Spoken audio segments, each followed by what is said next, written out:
Boa noite a todos, que Jesus nos abençoe, nos envolva em vibrações de muita paz, de muita harmonia, e que possamos, aproveitando a oportunidade de estarmos nesta casa de oração, recebermos as vibrações do mais alto, nos consolando e permitindo que possamos ainda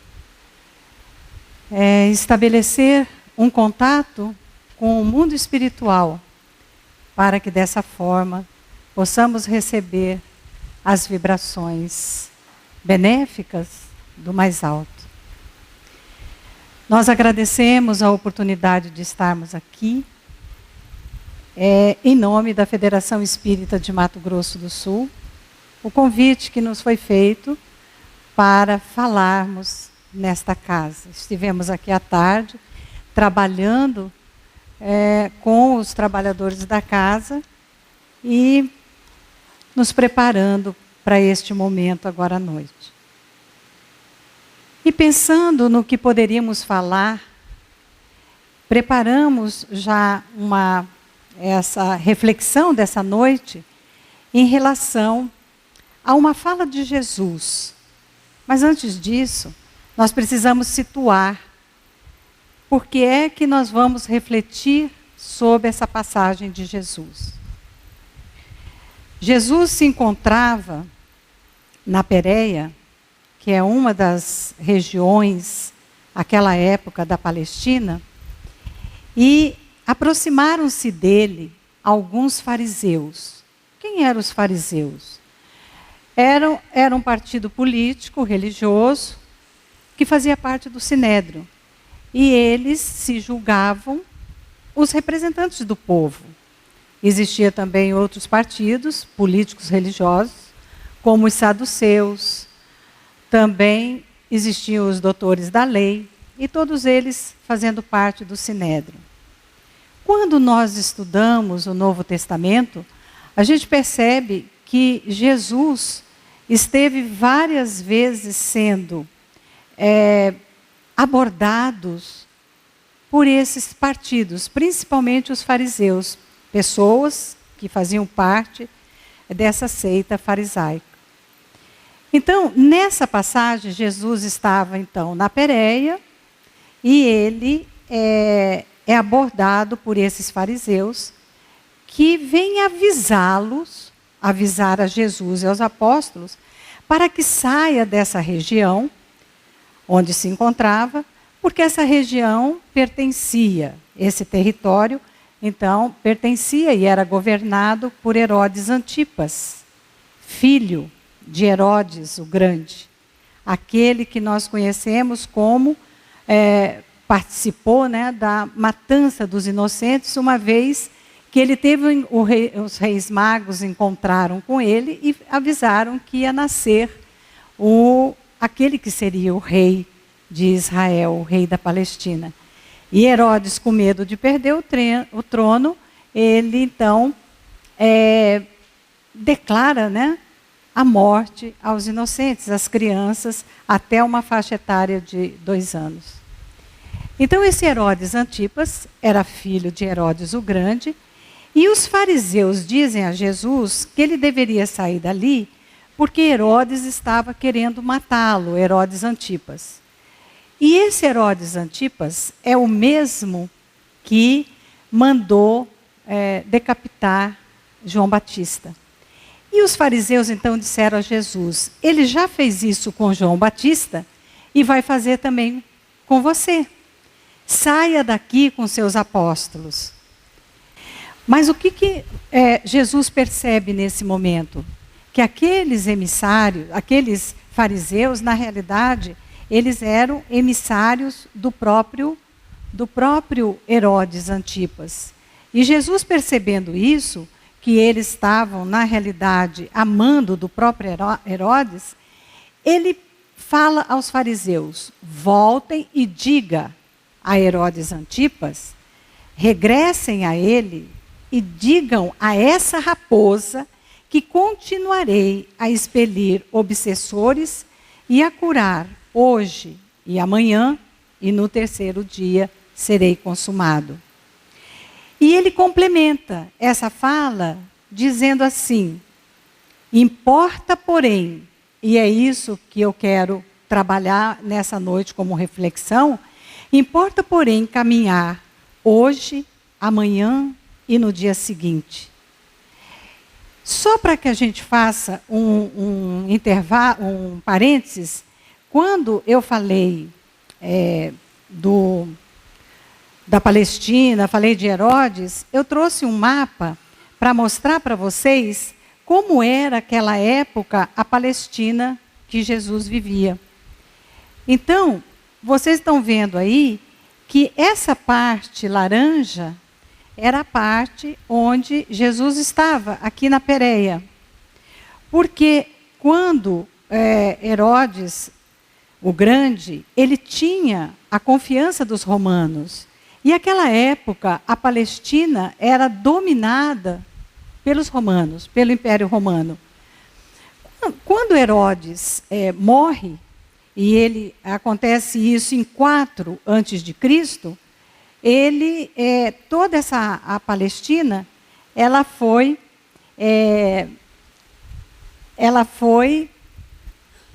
gente, é muita informação. Ela foi dividida entre 3 filhos de Herodes. Então, Arquelau ficou com toda essa parte azul que vocês estão vendo. Ele era tão mal, que os próprios romanos tiraram ele do caminho.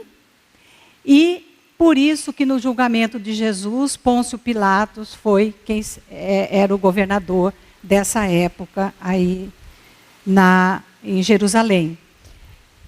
E o outro filho dele era Herodes Filipe. E foi por causa de Herodes Filipe, da mulher de Herodes Filipes, que tinha um caso com o cunhado, que era Herodes Antipas, é que João Batista acabou perdendo a cabeça, como diz Joana de Ângeles. Que ele, na realidade, ele era, João Batista, a reencarnação de Elias. Só que ele não morreu, diz Joana de Ângeles, por causa do problema, quando ele mandou decapitar aqueles sacerdotes de Baal, lá no Antigo Testamento. Muitos de nós acreditamos que ele tinha sido a lei de causa e efeito, por isso ele havia sido decapitado. Todos nós conhecemos essa história, que a Salomé, que era a filha de Herodíades, pediu então a cabeça de João Batista, numa salva de prata, e que na realidade era toda uma armação para que calasse a boca de João Batista. E Joana de Ângeles diz que, na realidade, João Batista não tinha nada que tratar desse assunto. Se Herodíades traiu o marido ou não, se vivia com Herodes Antipas sendo casado com Filipe, Herodes Filipe, mas que ele foi se meter naquilo que ele não veio para isso, não era a missão de João Batista. A missão de João Batista era abrir caminhos para Jesus. Então, isso aí é só para situar para vocês como era aquela época a situação da Palestina. Quando a gente fala de Pérea, que é essa parte laranja que está aqui, toda essa parte aqui, a gente chamava isso dos lugares onde o Rio Jordão divide toda a Palestina. E existia o Além Jordão e o Aquém Jordão. E essas regiões que nós estamos falando, de Pérea, de Tureia, Traconite, todos esses lugares, eram aqueles que ficavam do outro lado do Rio Jordão. Eram regiões que muitas das vezes aqueles que se julgavam judeus da nata, entre aspas, não tinham muito contato, porque apesar de serem judeus vivendo nessas regiões, viviam aí também muitos gentios. E não tem jeito, gente. E nisso, no que nós estamos colocando, para Jesus isso não tinha a menor importância, porque Jesus, ele andava de um lado ou de outro sem se incomodar com as conveniências daquela época. Em Pão Nosso, na lição 20, ele diz assim, de Emmanuel, né? Psicografia do Chico Xavier. Ele diz, voltando à nossa reflexão sobre a fala de Jesus, importa caminhar hoje, amanhã e depois de amanhã, e andar sempre. Importa seguir sempre em espiritual, em evolução, caminhar, né? Indispensável caminhar e seguir sempre numa busca e definitiva da nossa vivência espiritual. A gente sabe que desde os nossos primeiros passos nessa nossa viagem, importa que consigamos o quê? O que é que nós podemos refletir sobre essa fala de Jesus? O que importa para nós, na realidade, iniciar a conquista das grandes virtudes. Nós temos que começar a conquista da paciência, da benevolência, da indulgência, da fé, do perdão, da renúncia. Enfim, a busca realmente dessas grandes virtudes que nós deveremos ir não nos deixando levar pelas dificuldades. E nessa mesma página do Pão Nosso, Emmanuel coloca que é indispensável caminhar, vencendo obstáculos e sombras e transformando todas as nossas dores e dificuldades em degraus de ascensão.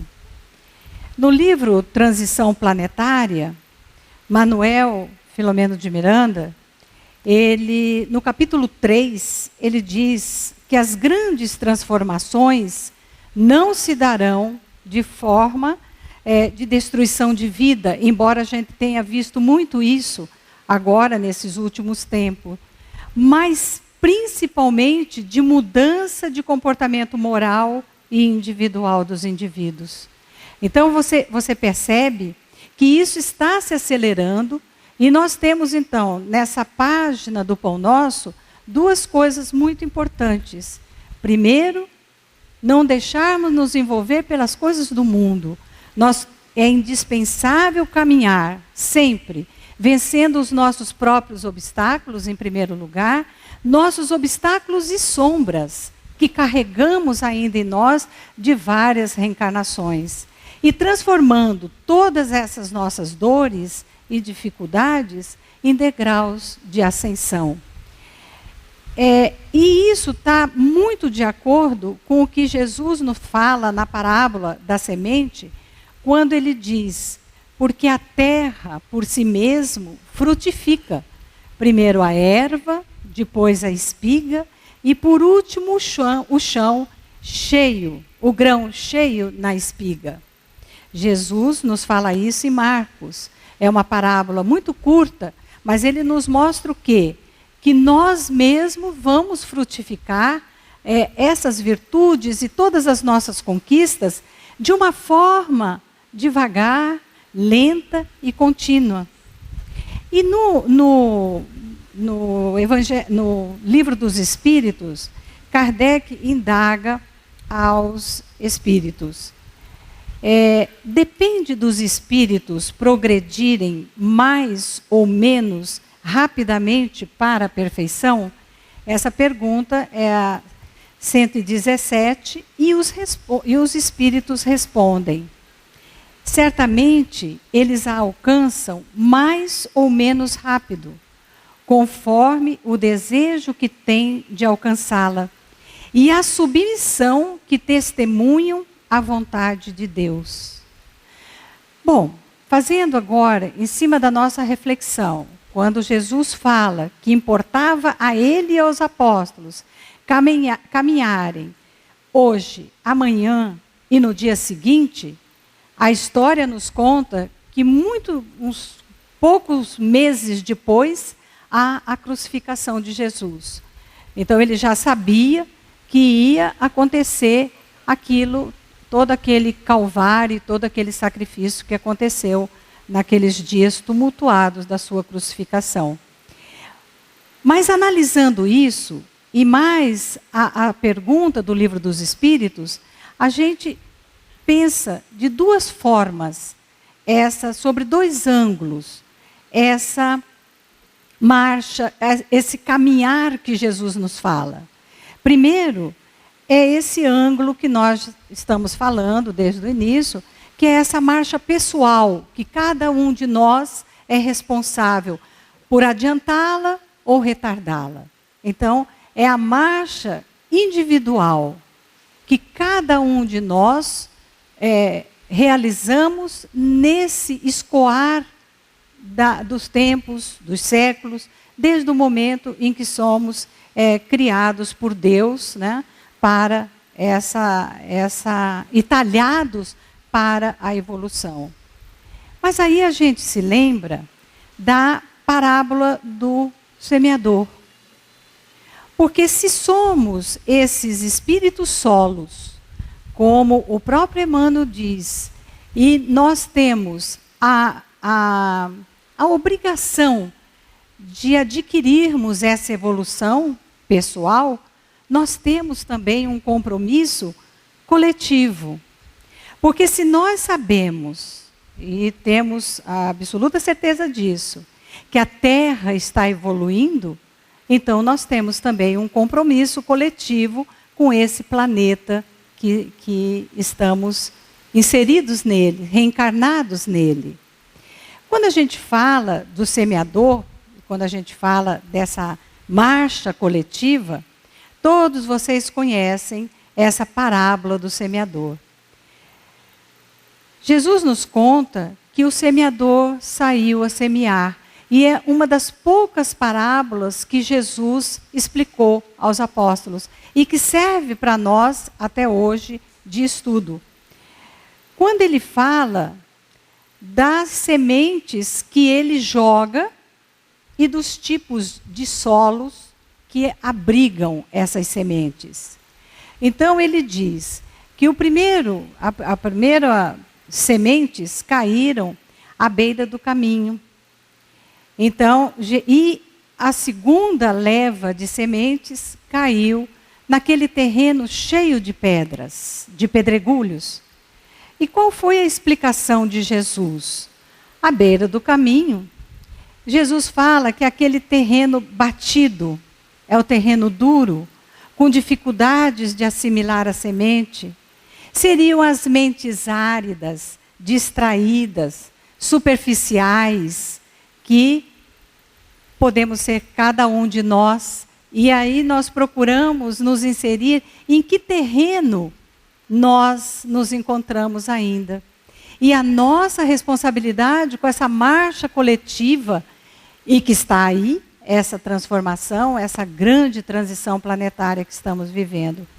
Mas essas sementes que caíram à beira do caminho, na explicação de Jesus, são esses espíritos que ainda estão com as mentes áridas, com as mentes superficiais, ainda muito envolvidos com a própria matéria.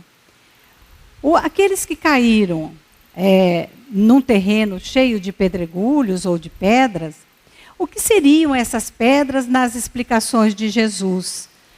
Simbolizam as dificuldades para a germinação. Mesmo com alguma terra já trabalhada, não há profundidade. Então, há exaltação dessas criaturas, mas também há desânimo.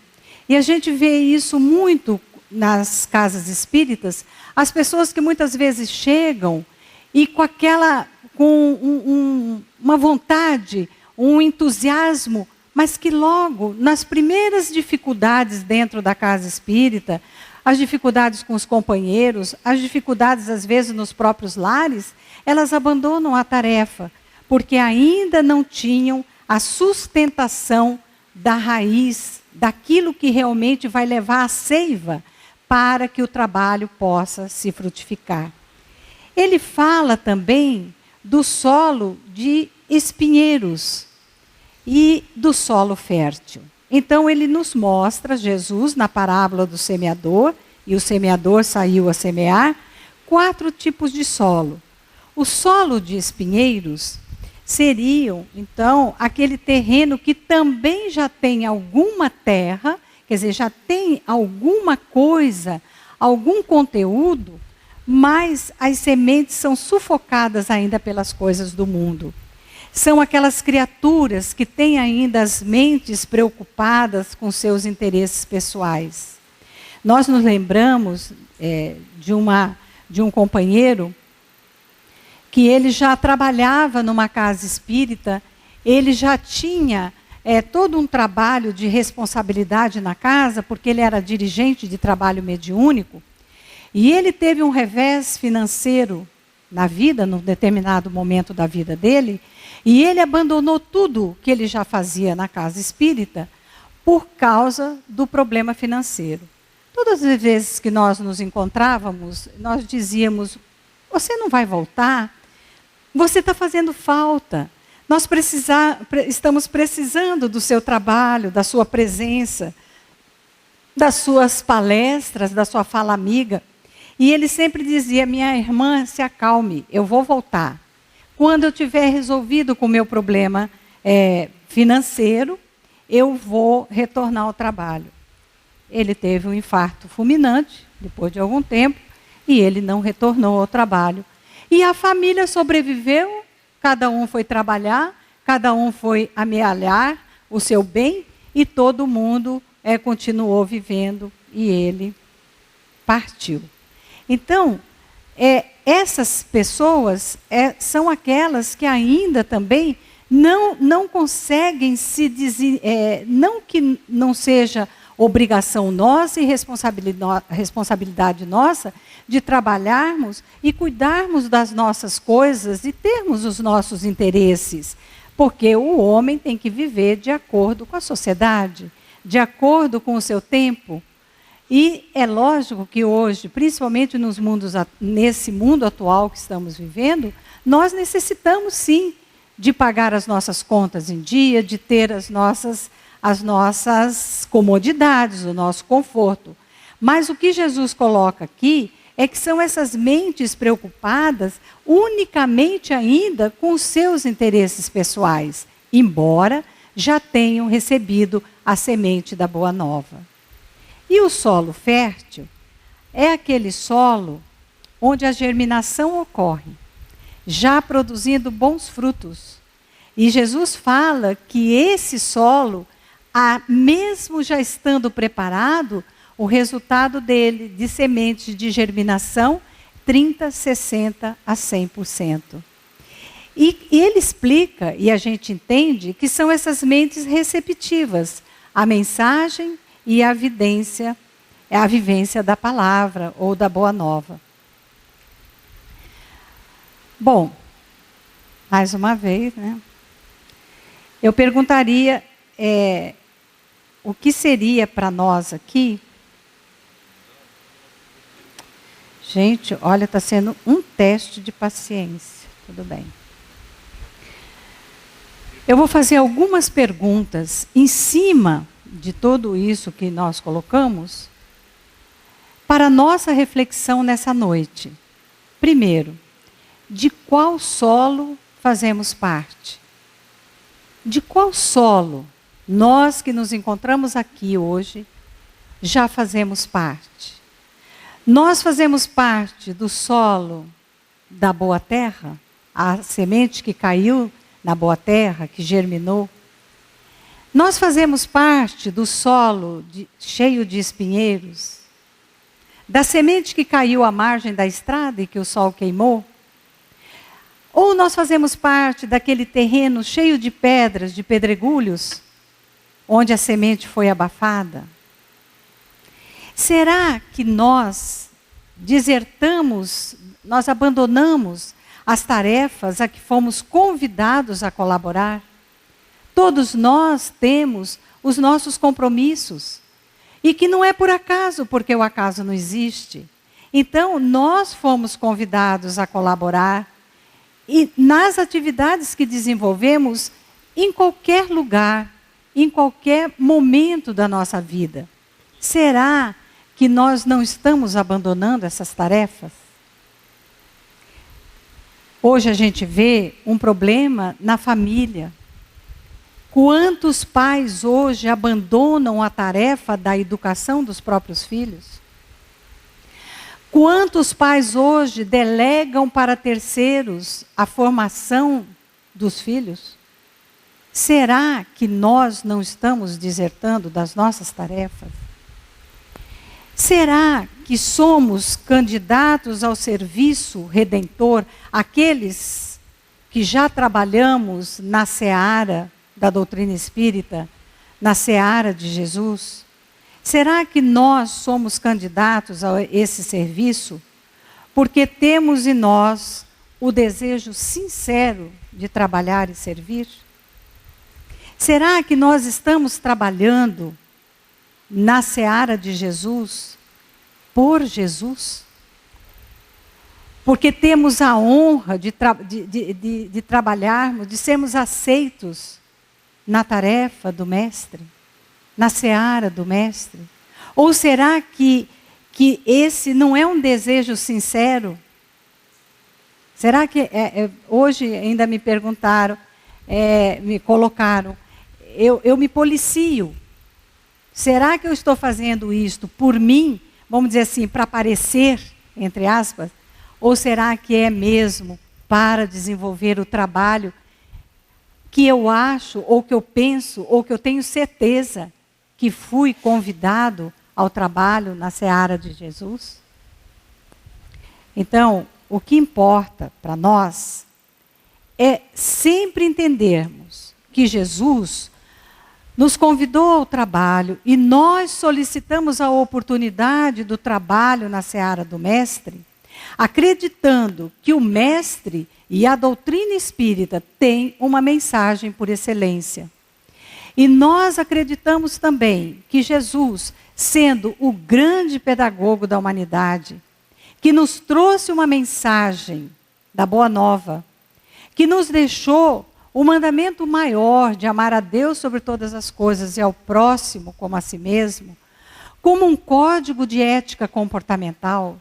Se nós acreditamos tudo isso, nós sabemos então que Jesus também deixou para nós, como exemplo, um trabalho altamente pedagógico, quando ele nos mostra que ele teve o objetivo maior no seu trabalho de divulgação da Boa Nova, trazendo exatamente essa ideia do pai de amor, tirando aquele pai rancoroso, aquela ideia do pai que punia, do pai que julgava sem clemência nenhuma, nos trazendo então essa ideia da imortalidade da alma, quando ele se liberta daquele sepulcro.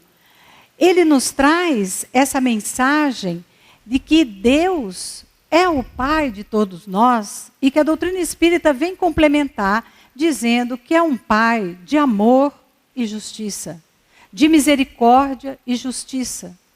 Esse era o objetivo maior da mensagem de Jesus, do trabalho de Jesus. Mas ele tinha também objetivos secundários, vamos dizer assim. Primeiro deles, firmar convicções fortes nos apóstolos. E, portanto, ele trabalhava com esses apóstolos de uma forma muito próxima, mostrando para eles a necessidade da fortaleza de espírito. Ele tinha, quando ele dizia, olhai as aves do céu, olhai os lírios do campo, mostrando para esses apóstolos que eles tinham que confiar na bondade de Deus, acima de tudo, porque Deus é aquele que nos cria, nos conduz e provê as nossas necessidades, desde que façamos a nossa parte. Porque ele também dizia aos apóstolos, quando ele tinha como objetivo formar o caráter daqueles apóstolos, quando ele dizia que a cada um segundo as suas obras. Ele também mostrava e estabelecia com Jesus, com os apóstolos, o momento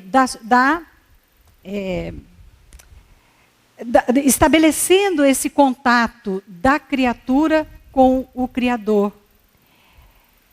Isso tudo que Jesus fez com os apóstolos na sua grande tarefa missionária, na mensagem que ele trouxe de amor e de paz, ele nos mostra, através de toda a sua vida exemplar, que aquilo que ele fez há mais de 2000 anos continua atual para nós, os seus apóstolos, que agora estamos nesse trabalho de divulgação da doutrina espírita.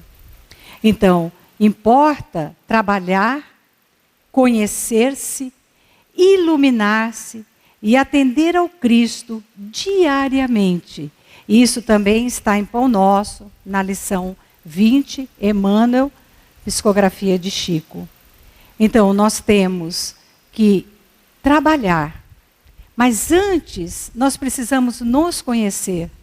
E hoje o trabalho que a Federação Espírita Brasileira tem nos orientado em todas as nossas atividades, que a gente trabalhe também não só o cérebro, mas principalmente o coração e as mãos.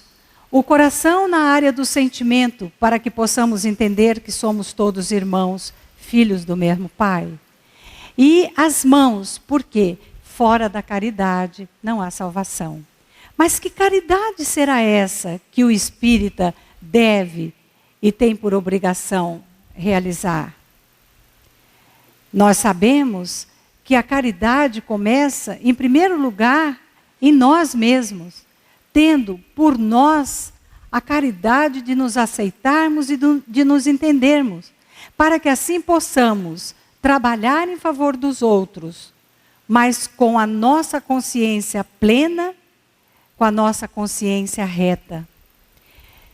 Importa trabalhar, conhecer-se, iluminar-se e atender ao Cristo diariamente. Eu quero também fazer uma colocação que é quando Ananias fala para Paulo, em Atos dos Apóstolos, capítulo 22, versículo 16, que ele pergunta a Paulo: e agora, por que te detens? Então, a nossa reflexão de hoje é que nós estamos, desde esse primeiro momento, tentando colocar, é que não importam as dificuldades, não importa para nós as nossas dificuldades pessoais, as dificuldades do caminho, as dificuldades que aparecem lá com os nossos familiares, as dificuldades que temos na própria casa espírita, onde tentamos realizar um trabalho de amor. O que importa é que nós não podemos deixar de caminhar. Nós temos que continuar nesse trabalho de divulgação da doutrina, nesse trabalho de aperfeiçoamento das nossas almas, nesse trabalho que Jesus espera de nós. E principalmente, lembrando, no momento em que Ananias, então, pergunta para Paulo, no momento de grande dificuldade: por que te detens? Então, que nada seja empecilho no nosso caminhar.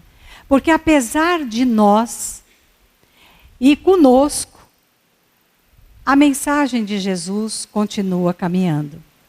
Então, nesse momento, eu quero agradecer a todos, pedindo desculpas, não sei o que foi que aconteceu, mas realmente eu sempre digo que o material, essa tecnologia, eles têm vida própria. Eles ficam possuídos, né? E aí eles fazem o que eles querem, eles trabalham como eles querem, mas eu quero pedir desculpas porque isso perturba um pouco a gente, porque o que eu planejei era trazer para vocês as imagens, inclusive as imagens da Palestina, onde Jesus tanto andou, né, e viveu, e pregou, e deixou para nós essa mensagem magnífica da Boa Nova. Então, por que te detens? Essa é a pergunta que eu quero deixar para vocês como reflexão. E agora, por que te detens? Que a gente continue nesse trabalho, que a gente continue trabalhando em nós as nossas próprias dificuldades, porque hoje nós temos nas mãos tudo para fazer o amanhã. E é isso que importa. Muito obrigada.